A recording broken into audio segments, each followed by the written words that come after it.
technologies that are dominating today, they're dominating because they're able to deliver force faster, harder, stronger, smarter. So if we ask the question, what is money? Money is the highest form of energy that human beings can channel.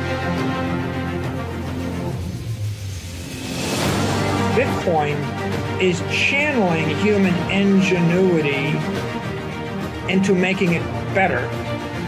And every commodity is channeling human energy into making it worse. The lowbrow or the historic colloquial term is HODL, right? Hold on for dear life, or just HODL or save, whatever. And the highbrow term would be adopt as a treasury reserve asset.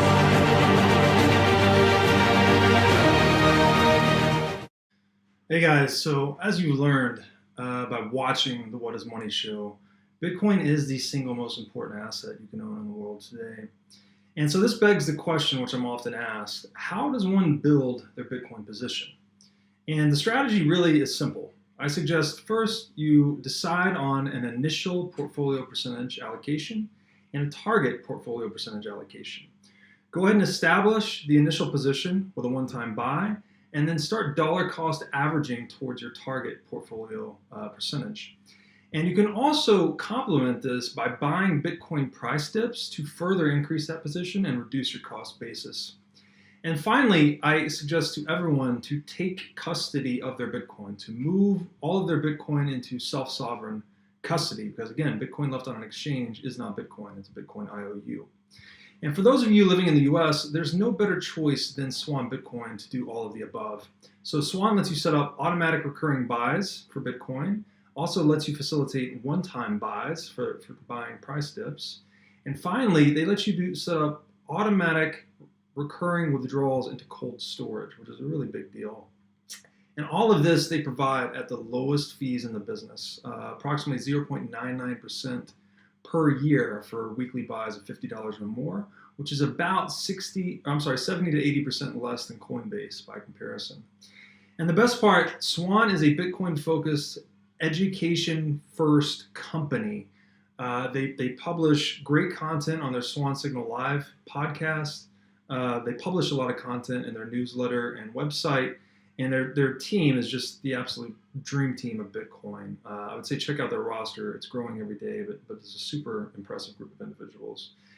And so with that, I would highly recommend you check out swanbitcoin.com/breedlove. You get $10 in free Bitcoin for signing up.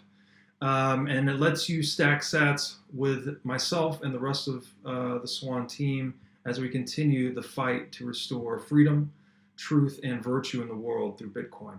All right, thanks.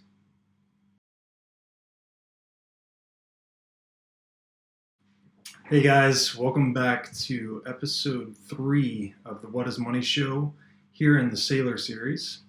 So we've covered with Michael Saylor so far the rise of man through the Stone Ages, through the Iron Ages.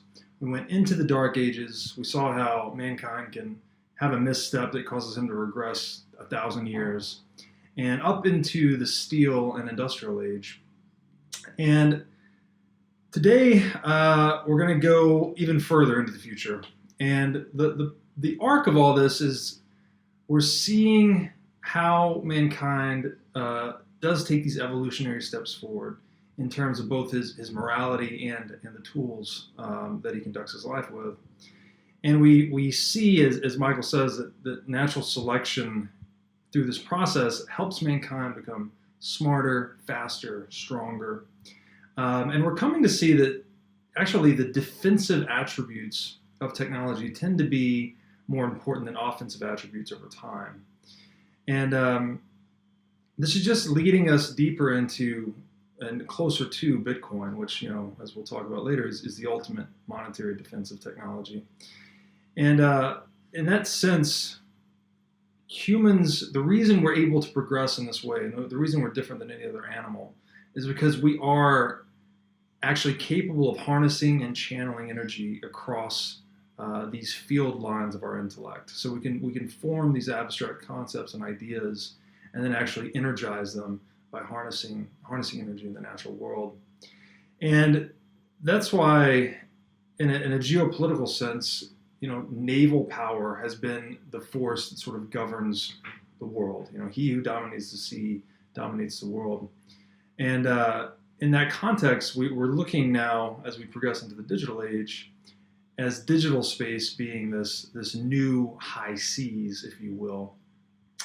And so in this episode, we're going to get into a lot of that, and then we'll also finish off by talking about an area that Mr. Saylor is an expert in, which is the history of scientific revolutions.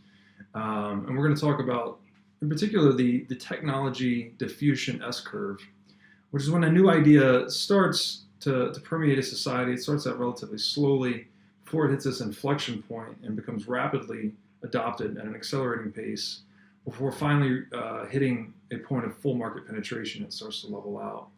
And this will be important to comprehend in terms of not only all the innovations we've seen recently, especially the internet, but also the path that we would expect Bitcoin to continue to follow. And then finally, we'll touch on war, and how it is an accelerant to innovation, and how it can accelerate us down that path of the technology S-curve, and leaves us eventually with technologies that would be perceived as miracles to primitive man, right? As Michael will say later, that sufficiently advanced technology is indistinguishable from magic. So hope you're pumped. We're still building this big foundation, getting into modernity, and this is going to be one of the final episodes that gets us there. So with that, let's get into episode 3. So I remember the name of the Jewish bankers. It's the Warburgs. And if you want a great vignette on why it's important to have capital that's mobile, study or just read any history of the Warburgs and what their family went through and what all the Jewish families went through in the 30s in Germany, and what the bankers had to do to move capital out of the country. And you get a very poignant, punctuated appreciation for the need of having secure capital that you control. So there are some, I think, general themes of technology throughout history. If you look across all of these, the general theme is human beings marching toward being harder, smarter, faster, and stronger. And everyone that succeeded, every empire, every individual, every company, they all found a way to be harder, smarter, faster, and stronger. George R.R. Martin, he wrote a bunch of books. He's known for Game of Thrones, but he also wrote a bunch of books on superheroes, or at least he called them wild cards. And it's about a bunch of superhero or super people that have genetic mutations, and they get it from some virus. And it's a universe full of normal people, and then jokers, people that have been hideously disformed by this virus, and then aces, people that have been given superpower. And he takes a very modern view of it, and he starts to analyze superpowers. Guy figures out he can shoot laser beams out of his hands, or another woman can be invisible, or some dude can be a thin man. And he goes, there are a lot of these superheroes, but after a while, we quickly realized that the most powerful ones were the ones with defensive superpowers. Defensive attributes overcome all the offensive attributes in a battle. So, for example, the guy that's indestructible with no other superpower can pick up a machine gun and kill everybody. And you can shoot him 1,000,000 times, but he's indestructible. Whereas the guy with laser beams jumping out of his hands, he's just as mortal as you and me. And you hit him with one rock, he goes down and he's dead. So it's the impossible to kill ones that end up winning all the battles between superheroes and the SmackDown. And the ones with the sexy things or sexy, really cool superpowers, they're useless. because the guy that's got none of those, he just gets a bazooka and he just fires, or is like, I'm indestructible, so I'm going to set off an atomic bomb in the city and kill everybody but myself because I'm indestructible. Right? It's pretty easy to win the war if you're indestructible. And it causes you to come to a conclusion about, history and who wins in history. Unbreakable is better. Antifragile is best. So the superhero that's good is the one that you hit him and you can't hurt him. But the superheroes that are most frightening are the ones where you shoot them with a laser beam and now they can shoot your laser beams back at you. And you mind read them and they absorb your mind reading and they can mind read you. And you fly at the speed of sound and now they can fly at the speed of sound. It's like that character in, what is it, an X? I think it's Rogue and X-Men. Or Saylor in Heroes, or maybe Rogue. It's the one that absorbs your power and plays it back at you. Pretty soon it's like, I'm indestructible and I have every other power and you just better get out of the way. Yeah. And that's anti-fragile, right? Yeah. Like I'm looking for the fight. Like I'm looking for people because I'm just going to absorb their thing. So you see that theme through history. The really successful governments, empires, organizations, they're continually fighting, they're continually absorbing. The Romans absorbed the Carthaginians' navy in 90 days. But it's easier said than done, right? It wasn't like some Roman politician that said, these are Carthaginian ships, they're inferior to us, we will invent our own ships. It's like not too proud to copy, not too proud to absorb it. This kind of principle can explain the success of the United States in the wars of the last century or more. It's like, why did we win World War I, World War II? Why is America America? Well, there's two narratives, or there's a million narratives. Here's one. One is because we're more patriotic and we're righteous and we're better. The other one is the Europeans were fighting in Europe and we were fighting in Europe. So we were fighting, they were soft. When you're dropping bombs in the middle of suburban Germany, right, you're attacking the soft underbelly of the citizens in Germany, or the soft underbelly of the citizens in France, or, the Battle of Britain, right? This is the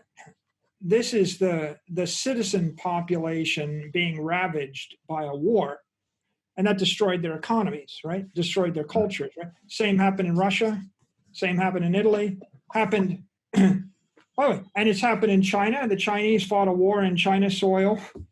The Japanese fought, sort of a portion of a war, right, on their own soil with atomic warheads.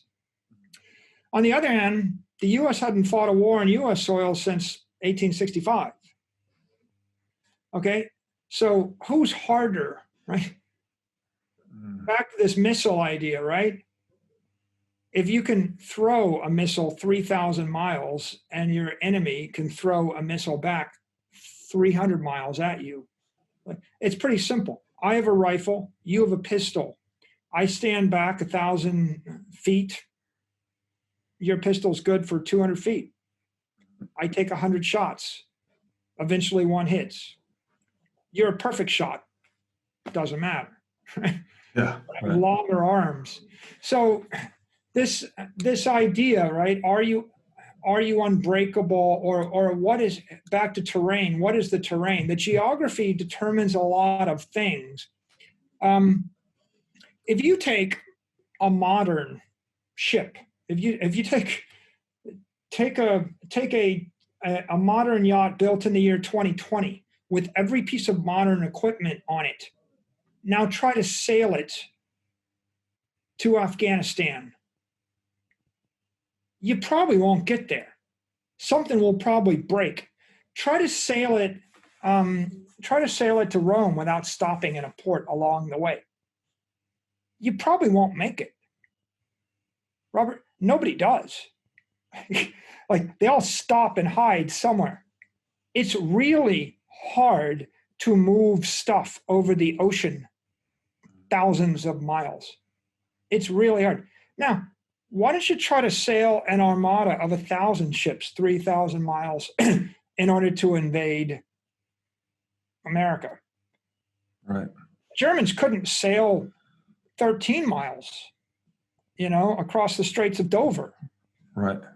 The Japanese couldn't cross from Japan to China during the kamikaze, and that's not very far. It's really hard. It's only one guy that ever pulled it off, William the Conqueror in 1066. Nobody else managed to cross 13 miles. That's your hydraulic moat. It's really hard. It explains the culture of the UK. It explains the culture of the United States. It explains a lot of other cultures. It explains the balance of power, I think. If you just say, here's someone that you couldn't kill who could kill you. I had the option to fight on your turf, but you did never have the option to fight on my turf. Now, that in and of its way is the reason that security is so incredibly important to the Bitcoin network. What is important is that it not break. Not that it doesn't. If I'm indestructible, I don't have to be the fastest, the shiniest, the whatever, anything. I just have to be indestructible. If I'm indestructible, what? The indestructible man goes and buys a machine gun, and he's the most powerful superhero in the room, right? Right. The indestructible blockchain goes and buys a digital app or another crypto network, an off-chain app, or a Lightning, or a Binance, or a Coinbase, or a Square Cash, or whatever, and it's just fine. It's the most powerful network in the room, because the thing that made it the winner was its indestructibility, its immortality. Right. Not the fact that it could shoot laser beams from its fingers, or it was beautiful, or it could fly with pretty wings, or it was invisible, right? All of these other things, like privacy, transaction, all these other things, they're features and they're interesting, but they pale compared to the characteristic of immortality. Right. But being indestructible in the here and now, pretty useful superhero power. Being indestructible and never aging, double useful superpower. And as for the rest, if you're an open software protocol, someone's going to code an extension to your protocol to give you every other cool power anybody wants. Right. I can find a way to construct every other superpower by hook or crook, and that makes me anti-fragile, and now I'm like the frightening, impossible to stop superhero. That's great analogy. Calls to mind that old saying that if you wait long enough by the river, you can see the bodies of your enemies float by. It's like, because Bitcoin is unchangeable and it's just a rock solid, absolute scarce quantity of 21 million. And that is the primary property and money that matters, right? I love the analogy you gave too of when someone asks you about the EPS of your company, they only care about the fully diluted cap table, right? Who gives a shit if you've got 18 outstanding, whatever, just tell me the fully diluted number. And that's what Bitcoin is, right? It's like, it doesn't matter if there's only 3 million have been lost or 18 million and a half mined so far and 3.5 to go. It's all that really matters is that fully diluted figure of 21 million, and that the scarcity cannot be compromised. And then it has enough anti-fragility on top of that to absorb other market proven features. That's all you want in money, right? Yeah, the mining rate, it's like a secondary particular effect that happens in the first few years of its evolution, but exponentially becomes irrelevant. It's a second order Mm-hmm. driver. The first order drivers, are the hardness, infinitely hard, and then adoption and utility and inflation in the fiat reference frame that it's operating in. A couple more points that are worth making on technology and human history. Humans triumph throughout history by channeling energy. Right? That all of these things come down to, how did I channel energy? So Navy power, right? The British Navy ruled the sea.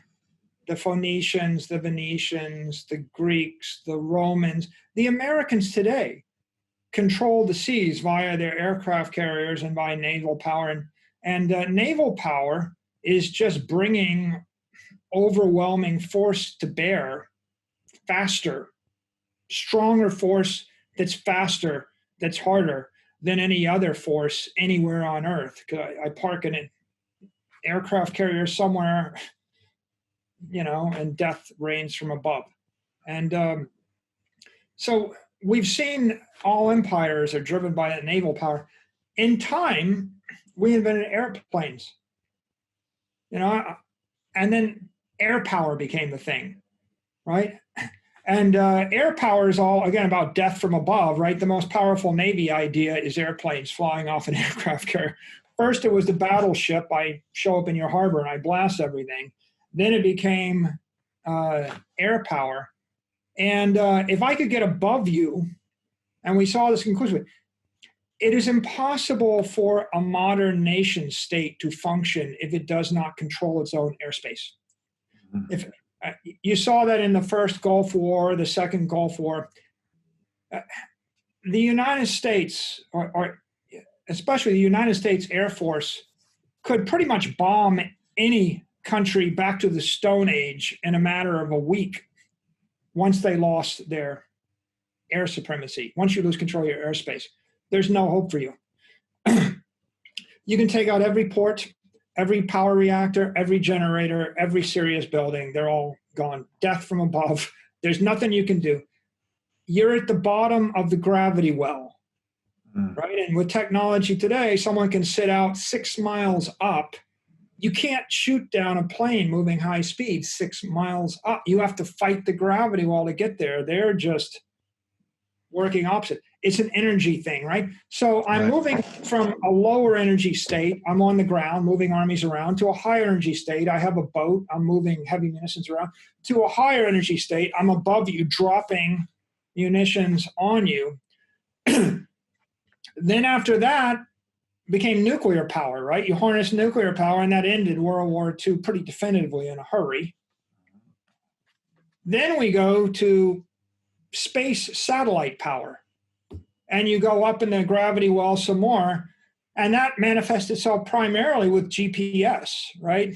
If you look at the impact of having your global positioning satellites, that's what allows me to drop a laser-guided bomb or a drone anywhere on Earth and guide it day or night to anything, right? And that's a massive source of American supremacy, controlling those GPS satellites, right? And you lose them, big problem too. Right. One of my favorite books, I noted, is The Moon is a Harsh Mistress.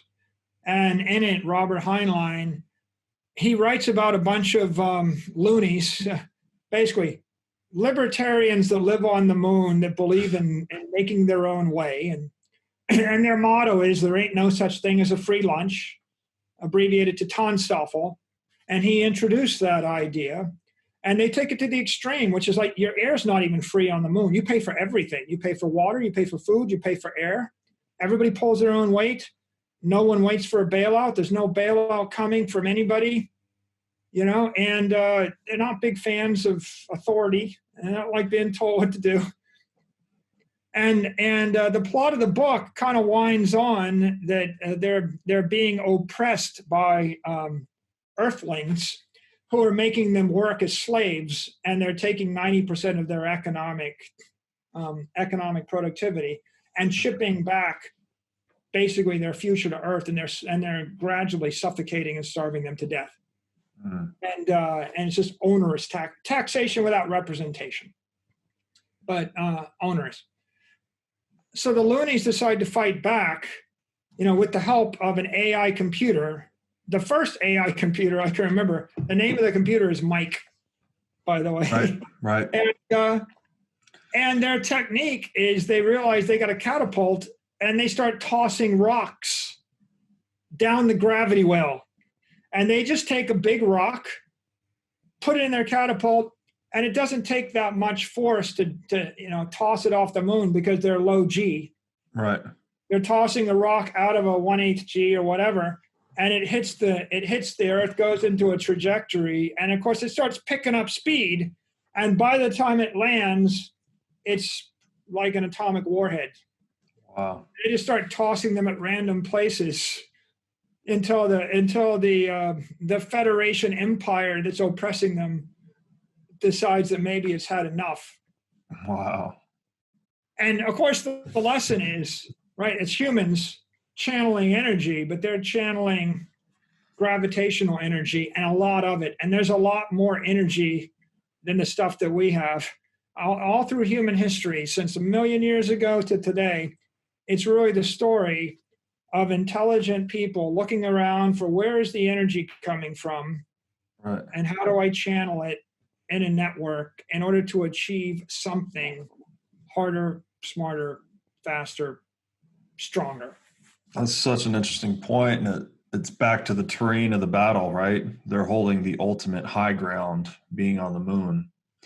And another thing this calls to mind is, I don't know if you've read the book, The Sovereign Individual. I don't know if I read it all. I've heard of it, but so written in the late 90s, and it's been relatively prescient in a number of domains. They predicted the rise of what they called narrowcasting as opposed to broadcasting, which we call social media today. They predicted the rise of anonymous digital cash being disruptive to the nation state, which we would think Bitcoin is. And they also predicted the digitization of securities, so other property rights going away from a government function to be provided via software. And one of the things that was interesting there is they compared digital space to the high seas, basically saying the high sea, the reason whoever controls the high seas controls the world is because that's the most frictionless environment, right? You can move things with the least energy on the seas once you can conquer them. So whoever controls that domain sort of runs the world, but also because it's frictionless, it's very difficult to project dominion over the high seas, right? So we don't have law, really. We have international waters kind of everywhere in the world. And they compared that and analogized it to digital space, where it's this frictionless space that whoever is dominant there will be dominant in the 21st century, but it will also be very difficult to project dominion. So it'll be unregulated largely. So they're using that to kind of make the case for digital cash, and the fact that people would be able to escape oppressive regimes, right? Once you get your capital in the digital space, you're sort of no longer under the thumb of the government or the local oppressive monopoly. So I just think it's interesting how it always does come down to the terrain, right? Yeah, and I agree with you on that. And I agree that the digital domain has weakened all the geographic terrain constraints. It's pretty clear that information is flowing across borders, and even when people try to stop it, they're defeated by VPNs and anonymous browsing and other techniques. And we see places where information's illegal, it's leaking. Where capital is, where it's illegal to move capital, it's leaking. Where it's illegal to move information, it's leaking. Where one person's sedition is another person's news or truth, depending upon who controls the government. And that's something I wrote about in my book, The Mobile Wave. you might be interested to note, in I think 1998, we created a product called Narrowcaster. Oh, really? I didn't know Yeah, that. we made a lot of money off it, and it did just that. It actually sent out personalized information. So I was always a big fan of that. So I think it's interesting the way that's evolving. Probably the key theme there is technology is empowering the individual and giving them more sovereignty. That's right. And it's harder and harder in those ways for the government to control what information you get and then how you manage your assets. Right. But it's a very twisty, complicated subject because the government's getting more power over you in some areas as they get less power over you in other areas. Right. And it's spinning fast. And you could argue that that trajectory is taking us closer to a reflection of natural law, right? Because natural law would say that sovereignty inheres within the individual.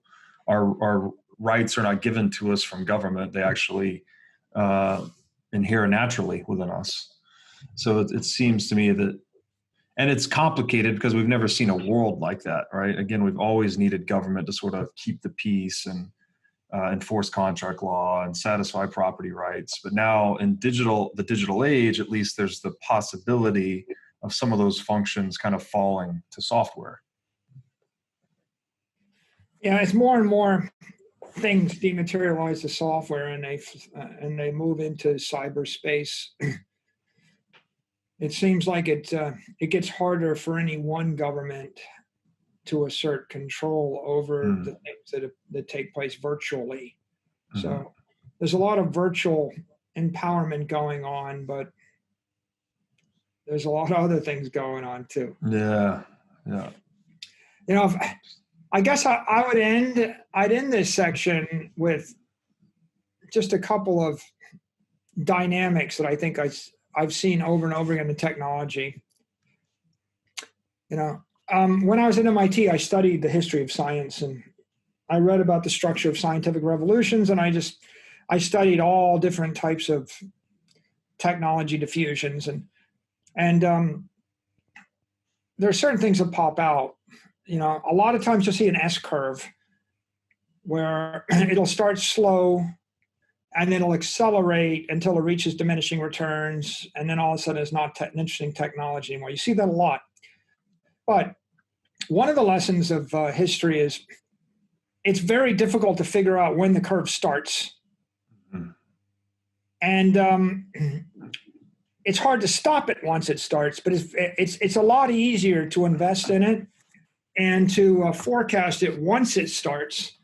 But before it starts, people will say, well, next year this will commercialize, or in 2 years, or in 5 years, 10 years.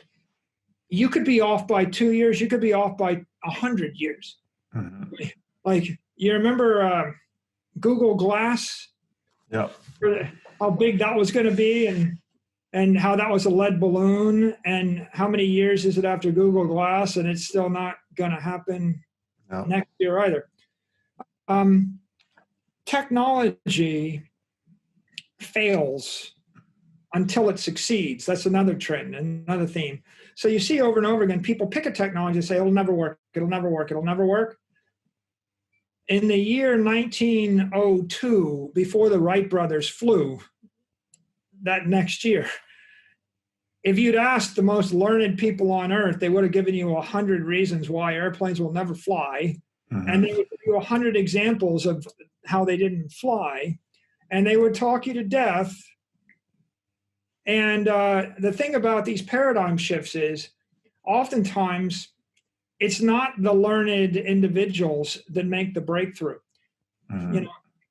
Aircraft weren't designed by professors of aeronautics and astronautics and engineering and fluid dynamics and mathematicians. They all failed miserably, right? The Wright brothers were bicycle mechanics. They had a bicycle shop, tinkerers, right? They're the ones that ushered in the age, and they did it against all conventional wisdom. And on the other hand, Leonardo da Vinci tried to develop his own flying contraption. Every brilliant person for hundreds of years tried it, failed. All failed. And then some dudes in Dayton, Ohio that have a bicycle shop succeed. It happens like that. You know, the story of John Harrison discovering a method to determine longitude on the ocean, it's articulated in the book Longitude. It's an amazing story. Everybody knew how to find latitude. It was easy. You just sight against the North Star. But longitude is very hard because the Earth's spinning all the time and required massively complicated calculations. They gave it to the Newtonian professors at Cambridge and Oxford, the smartest mathematicians in the world, the smartest astronomers in the world. No one could figure it out. Finally, they posted a 10,000-pound prize, and John Harrison, who was not a mathematician, he's a clockmaker, figured it out. And the way he figured it out is he made a clock that was accurate. And they put one clock on the ship, and they set it to the Greenwich Observatory, the Royal Observatory, which is in Greenwich, England. Hence the term Greenwich Mean Time. Greenwich Mean Time comes because you sail down the Thames past the Royal Observatory in Greenwich. You set your clock on that, and then you have another clock. And then every day at noon, if you're in the Caribbean, you look up, and then you set that clock, and then you just subtract the time on the one from the time from the other, multiply by 15 degrees, and you got your longitude. Wow. It was a tinkerer's solution to a problem everybody else wanted to solve. It was star charts and tables and complex math. But of course, ship's captains in the middle of the Caribbean or in a storm, they can't do complex math. They're just going to stay alive. So you see lots of examples in history where people try to do something and they either accidentally discover it, like penicillin, or a tinkerer discovers it and not the educated. And then all the professors crap all over it and they all swear it'll never work. And the tendency is either to reject it, people don't like change, or it doesn't get embraced until everybody dies or until there's a war. And war has a way of opening your mind, because when someone drops a bomb on your head and you're burning or screaming, then the pain causes you to take a more open-minded attitude. So a lot of stuff happened after World War II and happens in various wars, and you can trace it throughout human history. That drives innovation faster. You know, generational change will drive it faster. People keep trying it, and then just because it's failed 1,000 times doesn't mean it won't succeed. But when it does succeed, then it's probably unstoppable for a while. And hence, you know, you just get to this phrase, which is kind of punctuation for modern technology. Arthur C. Clarke writes, any sufficiently advanced technology is indistinguishable from magic. And it was a great quote. It's a quote that I put on the back of my prospectus when my company came public in '98. I believed it then. We have thousands and thousands of examples of magic things in our lives today, literally magic things that are just technical things. It's always been that way, and to a primitive man, right, a rifle looks magical, or an airplane. And now we're starting to deal with some software technologies and digital technologies that don't just look magical to a primitive man, they're going to look magical to a modern man. Right. Because they just really are getting pretty magical.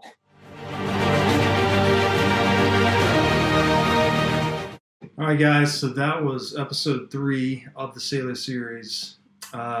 Hope you enjoyed that. We continue our progress towards modernity and laying this really solid intellectual foundation through the lens of technology, anthropology, civilizational development, military, all of these aspects that lead us to the importance of Bitcoin as money. And as I said in the intro, I like to think of this whole arc as an evolutionary process, right? I actually consider that evolution is the inorganic form of innovation, or you could say that innovation is the organic form of evolution. So they're both about colliding ideas together and with reality to test which ideas, strategies, and approaches work best, right? Which offer the highest utility to the organism or human being that's set an intention and an aim. And it's through this iterative process that, as Saylor says, it makes us harder, faster, and stronger. And I think what's starting to shape up here, as I think you'll see, is that the defensive attributes tend to be even more important than offensive attributes. So if you have an ability to defend yourself, say behind a wall of water, like here in the United States, we're defended on both sides by large walls of water in the Atlantic and the Pacific Ocean. We have this natural defensive advantage. So it's really difficult to invade us without having long-ranging weapons when we dominate the naval territory already, right? Like we are the dominant naval force because of our access to the oceans and our protection from hostile powers. And I liked the analogy that Saylor gave when he talked about the superheroes, the George R.R. Martin superheroes that I think they were called the Aces, where it wasn't the superhero with the best offensive capability, right? The laser beams out of the eyes or whatever, that became dominant. It was actually the one that was indestructible, because he could essentially subject himself to any situation and survive. So, which reminded me of that saying that, which I think is from Sun Tzu, might be Lao Tzu. If you wait long enough by the river, you live to see the bodies of your enemies float by. So it's this point that if you are optimized for survivability, that tends to make you the dominant competitor over time, right? Time is on your side, whereas time would be arrayed against all of your competitors. And as time being the ultimate judge of all things, it really is it's probably the defining feature or the defining competitive competency you could have, is just really high resiliency or robustness, or ideally even anti-fragility, where you're actually improving from the hostility you face in the world and advancing through adversity. So I thought that was interesting, and clearly plays really well into the Bitcoin narrative. And we were looking at, again, how the terrain had shaped battles throughout history, and why America fighting in Europe in, say, World War II was much different than war taking place on American soil. As in, we were fighting and attacking the soft underbelly, as Saylor called it, but we weren't exposed to that same level of attack ourselves, with a small exception of Pearl Harbor. And that's why the nation that controls the sea controls the world, because that is the terrain that it's the hardest to project power and dominion across. So whoever is dominant there just runs things. You can move energy around the world much more quickly and bring force to bear much more quickly anywhere in the world. And so when you look at Bitcoin through that lens, it's like it's already the longest and most rigid chain.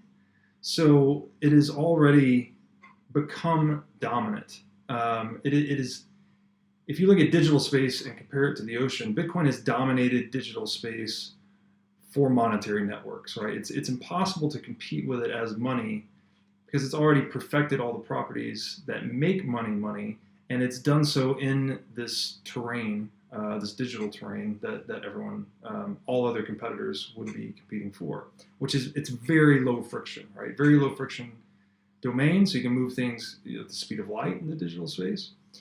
And you can defend things with cryptography at very low cost, right? You can basically erect these impenetrable walls of encrypted energy at relatively low cost.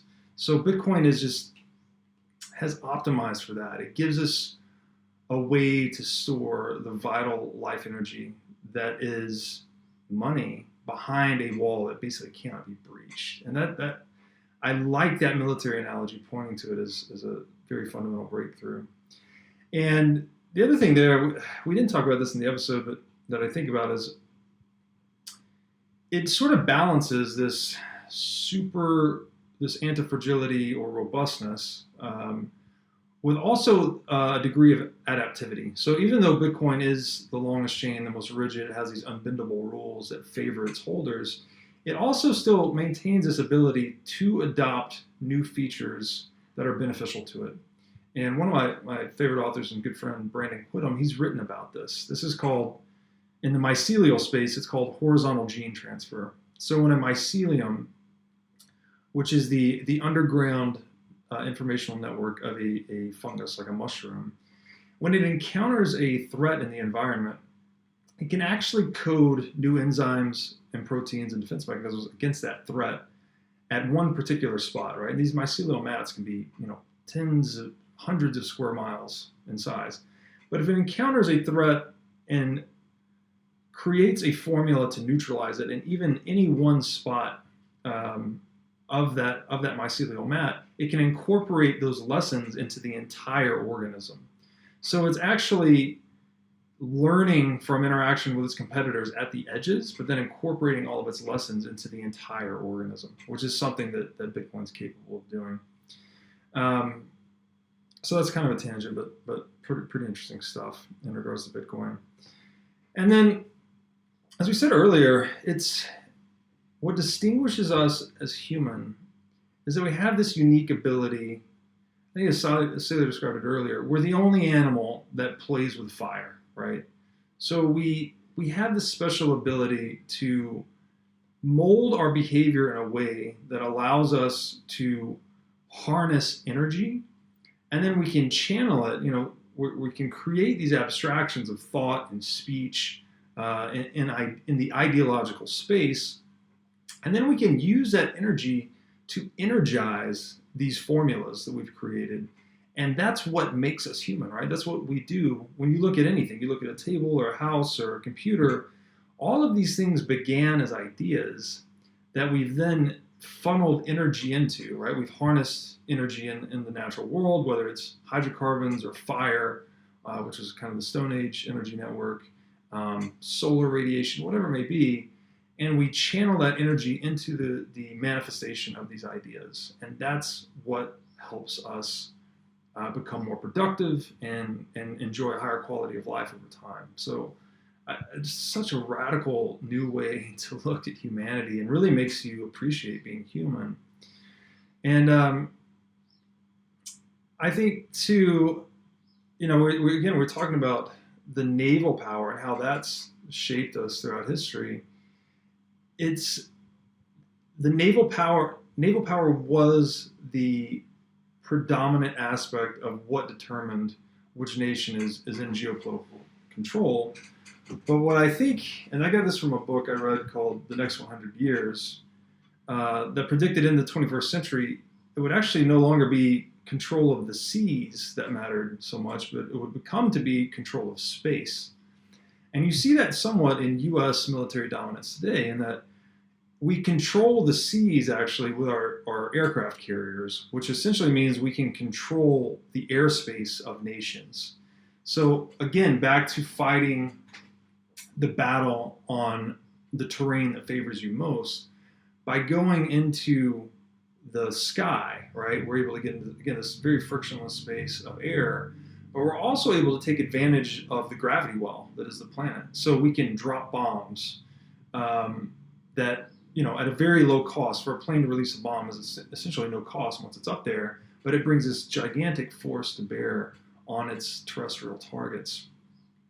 And that's why, it's in that sense we can consider air power today, being this extension of naval power, as it has the highest optionality, right? It has the most degrees of freedom, both offensively and defensively, right? It's really hard to shoot down one of these aircrafts moving at supersonic speed, which gives it a lot of defensive capability, but it also can bring a lot of force to bear on you really quickly by dropping bombs or shooting missiles. And all of this is facilitated by control of that frictionless space in the sea, which is the aircraft carrier, which itself is really hard to attack because it's thousands of miles out to sea, right? It's just flying these planes in. So that's why the aircraft carrier today is the dominant military technology. But I think as we get further into the 21st century, that if you go even another layer higher, say into low Earth orbit, you can get into a territory that's even more has even more offensive and defensive optionality, and is even, it's just way harder to attack. Like, it's literally in orbit. So, and the book I referred to, The Next 100 Years, I think they were called ion cannons. So the thought was whichever country came to get these ion cannons into orbit first would have a power that's even superordinate to what we consider aircraft carriers to be today. So the space, if you want to call it space, it's kind of this Earth orbit, is the next frontier for military dominance. And I think that'll be really interesting to see shake out as we look at the development of history through this lens and going forward. And Saylor, on that, he brought up that book, The Moon is a Harsh Mistress, that really brought this point home for me, because there were these rebels on the moon, right? And they were tired of being tyrannized by Earthlings. So they basically took advantage of their ultimate high ground and just started throwing rocks at Earth, right? And because it was at the bottom of that gravity well, the Earthlings were forced to capitulate eventually and give in to their demands. So it just keeps going back to this principle of holding the high ground or holding the best terrain in any confrontation. And like the moon, digital space, it is the ultimate high ground. It enables us, even as an individual today with Bitcoin, you can safeguard billions of dollars of capital, right? Which is, again, a life force, by either memorizing a 12-word seed phrase. You can move it around the world, the speed of light, permissionlessly at virtually zero cost. Talking about moving $1 billion in Bitcoin, you can probably do from anywhere from $5 to $20. You try to move that same $1 billion across space in a fiat currency system, you're going to spend a lot of time navigating the regulations of both the regime you're sending from and the regime you're sending to. You're going to pay a lot of bank fees. You're going to be answering a lot of questions. You're going to be probably paying a lot of taxes as well, right? Again, the number one export of empire is being security. They gate check all these movements of value across their domain. And so these rights and abilities that were reserved for the nation state in eras past, where they could move, say, goods and capital, if they're dominant militarily, they could do so pretty much without permission, right? They do what they want. That same capability is now being delivered to the individual via software. So it's this radical new worldview that's shaking out, where because we don't need an empire to honor at least the private property rights and money with Bitcoin, like this, as far as we can see today, maybe other property rights will follow as well in time. But that is a big slice out of the pie, right? All of a sudden, we don't need the nation state to honor property rights and money. We can that entire function of trust and security has fallen to distributed software. And it's hard to even fathom how big of a game changer that really is. And when I think about that a little more, it's just these digital high seas, they're weakening the geographic constraints to being, right? All of a sudden, you're not as beholden to the local monopolies and systems, because you can now participate in this global network that has, many more degrees of freedom and a much lower need for permissions, right? You don't need to check as many boxes and satisfy as many bureaucrats to interact in the digital domain. It really is this much more of a pure free market environment, where kind of the best ideas win. If you're able to serve your customer by whatever means necessary, you can earn a living. My mind goes back to a story of girls in the Middle East that are actually prohibited from holding bank accounts. It's illegal for women to have bank accounts in certain countries. So this contributes to their disenfranchisement because they can't even earn a living in the home, right? So the women not only are perceived as second-class citizens, but in many ways are second-class citizens because they can't hold a bank account, they can't contribute to the livelihood of the home. So they're just forced to stay home and work and do as they're told while the men go out and make a living. But with Bitcoin, some of the women at least were able to find jobs online, right? Whether it's copy editing or anything you can do informational, any job you can conduct online, which is more and more jobs as we become more advanced, and they were able to be paid and remunerated in Bitcoin. So all of a sudden they've leapfrogged this entire restrictive system that would really prevent them from even increasing their own condition in life. They cannot improve their own conditions because they're trapped in this cage, but all of a sudden Bitcoin gave them this exit option to just go into the world and earn a living based on their own skills. And so that's just one example of how the geographic constraints are weakened. And I think we'll see many more of those come out. Another thing that comes to mind here is I've analogized Amazon in the past. Amazon came to be a dominant monopoly in the world because they essentially outcompeted 4 digital distribution networks, which are a naturally scarce service for the world. You only need it has a huge network effect, right? So there's a big advantage to big economies of scale and a big advantage to being bigger in that space. And Amazon was able to bootstrap itself in a way by leveraging 2 things, by 2 benefits of being digital and not being a brick and mortar per se.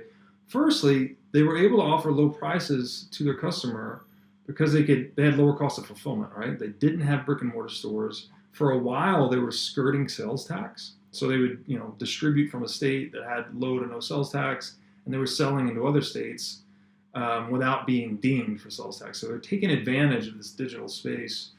And then 2, because in a bookstore, you can only fit so many titles, right? Maybe you can fit, 250,000 books in a store.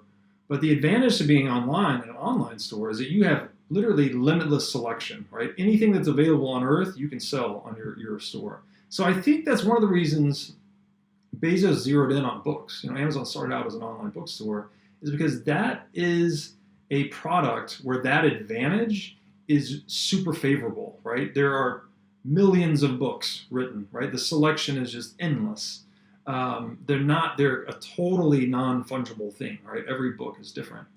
And I think Bezos started there and used that as his pressure point because he could leverage not only the sales tax and lack of brick and mortar we mentioned earlier, but he could leverage the limitless selection capability of an internet-based bookstore to just really dethrone a lot of the competition. So he could offer it at lower prices and he could offer it at a wider selection. So super interesting there. And then he was smart enough to leverage the advantages of a digital business model in a really pressure point focused way. And when I look at tech and Bitcoin through that lens, I see, and Saylor alluded to this as well, is that the overall trend is that distributed software and encryption is very empowering to the individual. So these things that we used to need large entities to satisfy, because there were a lot of fixed costs that you had to incur to deliver these functions, right? Whether it was a bookstore or whether it was a bank custodying your gold, all of a sudden we can do these things via software, right? At very low fixed costs. It can be replicated at near zero variable cost. So once it's up and running, you can basically do it anywhere. Net of the actual distribution fee, the physical distribution fees, assuming there are some, right? If it's software, there's basically no distribution fee either. That's what the Apple App Store is. And so it's interesting to see how that I'm thinking about this a lot. It's like, so, okay, we needed empires and large entities in the past to provide security, to create this intersubjective fabric of trust in the world so we could interoperate.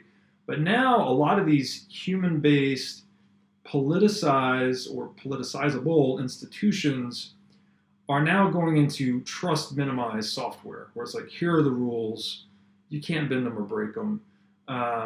And Bitcoin is just the greatest expression of that, right? It's Amazon and things like that still have a political dimension because they're traditional organizations, right? They're essentially owned and controlled. But something like Bitcoin is just a pure instance of that. It's just pure, unbendable, unbreakable rules that help you channel energy across time and space and satisfy wants more efficiently. So I think too that, and this gets a bit into the sovereign individual thesis, and we didn't touch on it a lot in the interview, but as people wake up to this truth, right, that we have this ultimate savings technology in cyberspace, or this non-state central bank, whatever you want to call it, it's a medium for permissionlessly storing your wealth in a way that no one can compromise, and you don't need any government to even acknowledge it or honor its the property rights you have in Bitcoin. It's just, we've converted property rights to information, right? Owning is now knowing. And when you couple that with the increasing incentives to exit inflationary currency, and the book, The Sovereign Individual goes really deep into this, but the numbers are roughly, for every $10,000 you can reduce your annual tax liability, assuming you can compound that capital at an average return rate of 10%, you're talking about tens of millions of dollars over the average earner's lifetime, right? This becomes at least a multi-million dollar, in many cases, tens of millions of dollars decision of holding your money in an inflationary fiat versus holding your money in a non-inflationary Bitcoin. So I think as the market wakes up to this and really starts to do the calculus, I think you're just going to see this overwhelming demand for security from distributed tech, especially for your money as in Bitcoin. And it's just going to pull demand out of these anachronistic security models like the nation state and banks and all these other politicized institutions. And, wow, that's just a lot to think about. It's hard to even fathom where that goes. Sovereign individual, the next, they predicted social media, they predicted Bitcoin. Another thing they predicted was the actual digitization of security. So other property rights being eaten by software. And my general thought there is that the government's not going to let go of any of this willingly, right? It's not like a government would have ever acknowledged and accepted Bitcoin. Bitcoin just grew up in the wild, somewhat flying under the radar long enough to establish itself as something that's really difficult to take down now. Today I think we're at $350 billion market cap for Bitcoin, so it's a really entrenched monetary network at this point, and it's exhibited a lot of anti-fragility.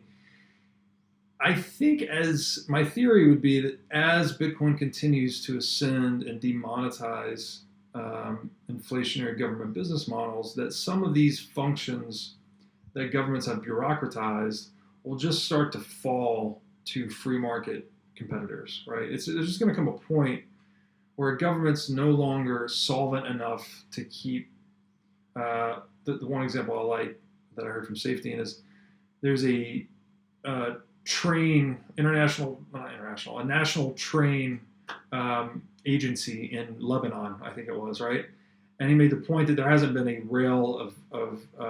hasn't been a track of railroad in Lebanon for 50 years. I might have the country wrong or the years wrong, but it's that old saying that there's nothing more permanent than a temporary government solution, right? So we have all these layers of unnecessary bureaucratic buildup across the world and all the countries, because they're not accountable to their P&L, right? There's no free market competition keeping them honest, so they get away with these asinine models where they have a train committee but no trains, for instance.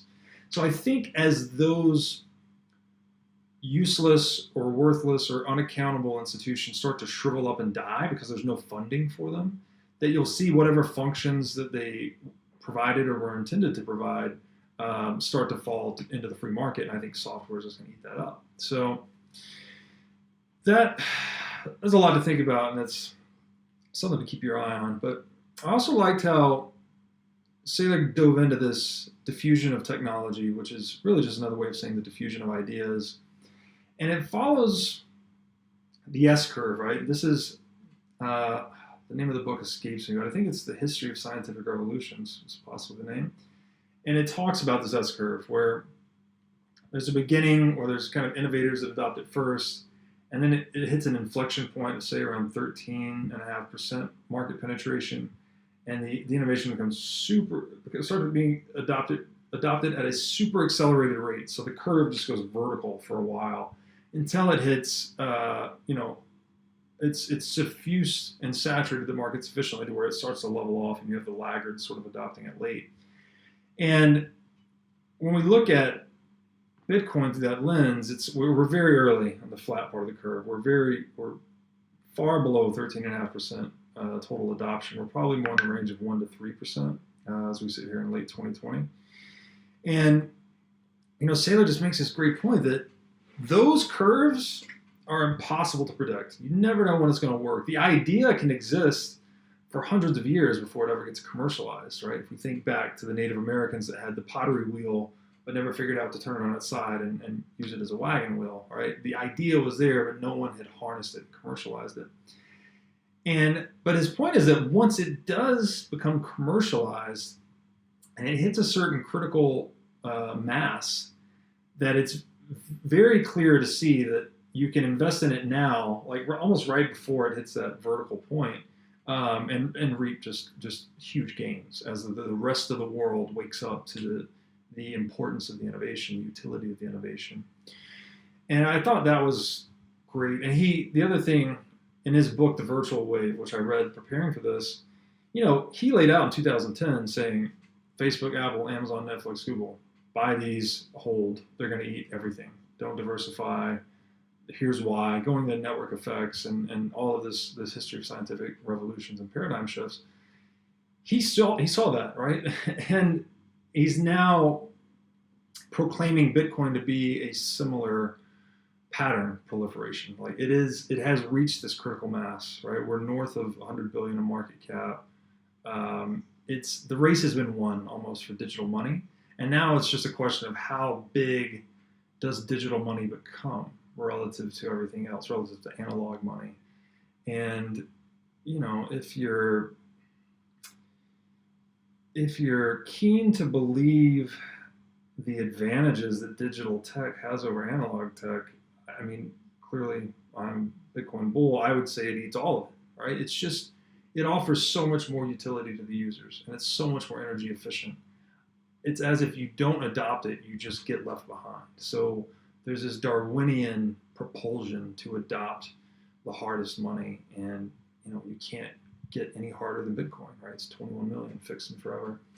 So, and then he brought up too that these things seem crazy at first. Like when the Wright brothers finally flew, had their first maiden voyage and figured out how to fly, he made the point that anyone you interviewed up until that time, you could interview the smartest people in the world, and they would tell you flat out it's not possible. Mankind will never fly. It just can't be done until it's done, right? Until a tinkerer figures it out in their garage.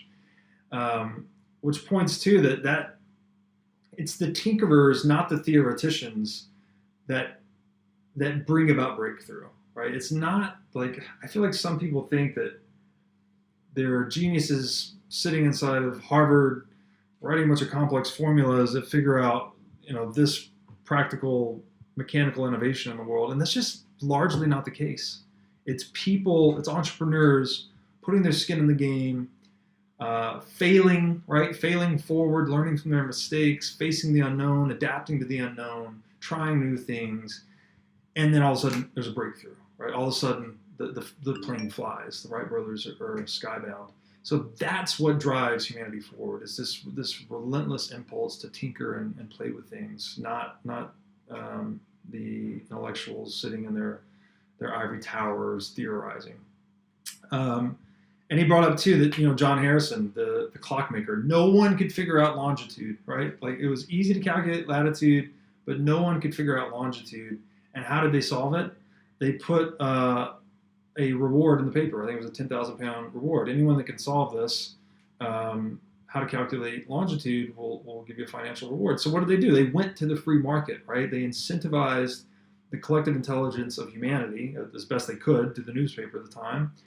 And this guy, John Harrison, a clockmaker, comes out of the woodwork and figures out, hey, I can solve this spatial problem, which is the calculation of longitude at sea, with a temporal answer. He's a clockmaker, right? So he makes a super precise clock, which is just kind of out of the blue. Like if you had been a theoretician, you would have just sat there and like tried to figure out how to calculate space and observational things. But this guy just took a 180, right? And he solved a spatial problem with a temporal solution.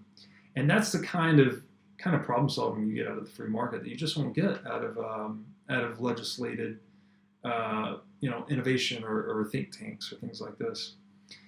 And so the point there, I think, is you can't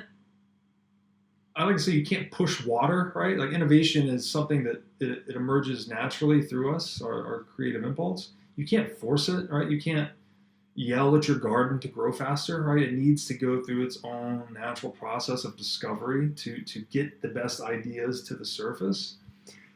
And the only thing we can hope to do in our socioeconomic systems is to incentivize that, right? Like they put a reward in the paper for this. That's what the free market is. It's like just go into the world. You have liberty to do pretty much anything you want as long as you don't hurt anyone, kill anyone, or steal from anyone, right? These are the actual pillars of free market capitalism. And make bets, right? Invest your time, energy, and capital onto things you think, onto solving problems you think the market wants solved, and you think you have a unique way to do it. And by betting against one another, we develop better, faster, and cheaper ways of doing things, right? We incentivize this ideation process that rewards humanity forever in the form of innovation. And I like to say there that it's the tinkering entrepreneurs. There's nothing more problematic to problems than tinkering entrepreneurs, right? If we want to solve problems, we need to harness our collective ingenuity, and we do that through free market capitalism and tinkering, not through legislation. And finally, we got into war and talked about it as an accelerant to innovation. My thought there is pretty simple. It's just that war pushes you into a domain of high uncertainty, right? Where the relevance of everything becomes accentuated because you don't know what's going to happen next. You don't know maybe how much food you need to save, or money, or what kind of money, or weapons, or where you need to be.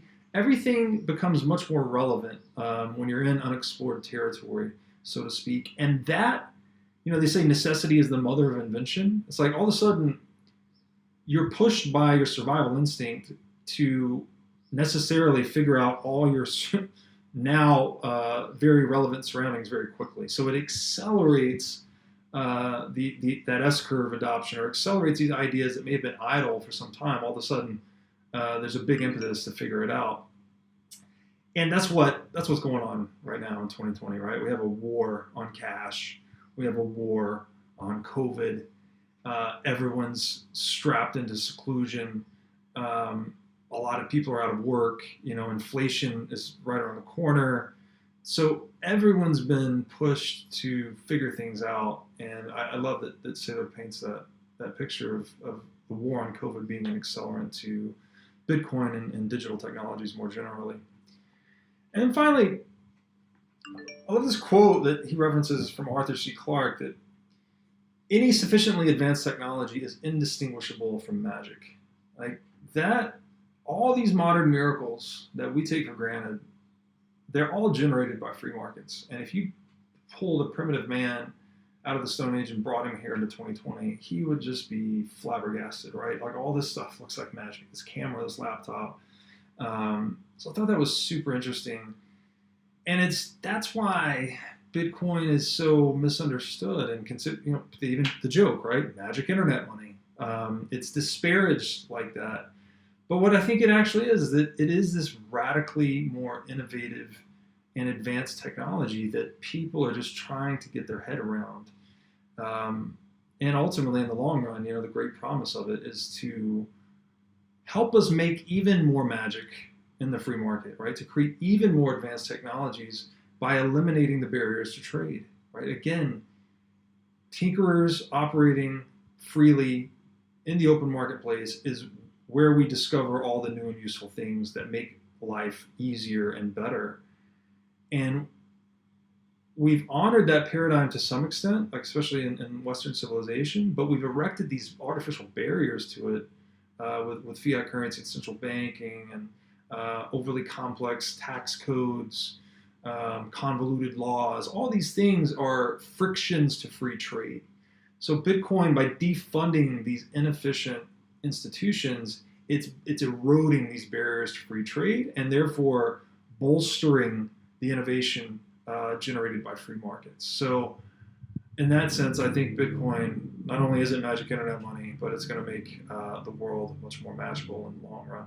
So I hope you guys enjoyed that. That was episode 3 of Michael Saylor. We've probably got 10 episodes total, so we'll be back soon with the next one. Until then, take care.